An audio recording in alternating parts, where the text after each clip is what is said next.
மற்றுமோர் அண்மை செய்தி. தமிழகத்தில் 6.07 கோடி SIR படிவங்கள் விநியோகம் செய்யப்பட்டிருப்பதாக தேர்தல் ஆணையம் சொல்லியிருக்கிறது. இன்றைய நிலவரப்படி 94.74% அளவுக்கு படிவங்கள் விநியோகம் செய்யப்பட்டிருப்பதாக தேர்தல் ஆணையம் தெரிவித்திருக்கும் அண்மை செய்தியை நாம் பார்த்து வருகிறோம். விவரங்களை செய்தியாளர் ராஜேஷ் வழங்க நாம் கேட்கலாம்.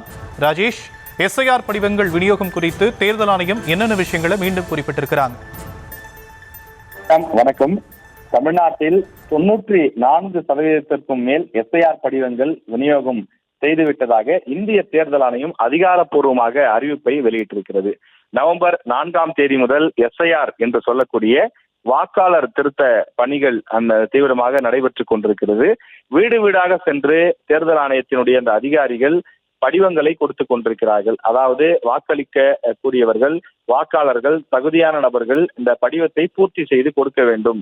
அப்படி பூர்த்தி செய்து கொடுக்காதவர்கள் வரக்கூடிய சட்டமன்ற தேர்தலில் அவர்கள் வாக்களிக்க முடியாது. காரணம், அவர்களுடைய பெயர் இந்த வாக்காளர் பட்டியலிலேயே இடம்பெறாது.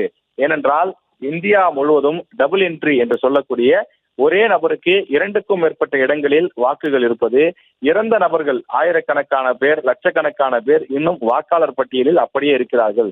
அவர்களை நீக்கவில்லை. அவ்வாறு நீக்காமல் இருக்கக்கூடிய காரணத்தால் தேர்தல் நேரங்களில் பல பகுதிகளில் கள்ள ஓட்டு போடுவதற்கு அது வழிவகுக்கிறது என்று சொல்லி இந்த SIR படிவங்கள் கொண்டு வந்து கொடுக்கப்படுகிறது.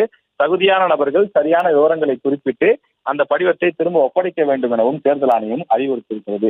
இந்த சூழ்நிலையில நவம்பர் 18 அதாவது இன்று மாலை 3 மணி நிலவரப்படி தமிழ்நாட்டில் 6,07,41,484 வாக்காளர்களிடம் விண்ணப்பங்கள் விநியோகம் செய்யப்பட்டிருப்பதாக இந்திய தேர்தல் ஆணையம் தெரிவித்திருக்கிறது. இது ஒரு சதவீத அடிப்படையில் பார்க்கும்போது 94.74%, சுமார் 95% என்று எடுத்துக்கொள்ளலாம்.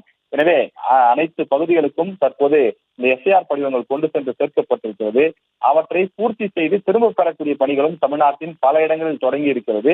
விரைவில் அவற்றை திரும்ப பெறக்கூடிய பணிகளும் நிறைவடையும் என்று தேர்தல் நடத்தக்கூடிய அந்த அதிகாரிகள் தெரிவித்திருக்கிறார்கள்.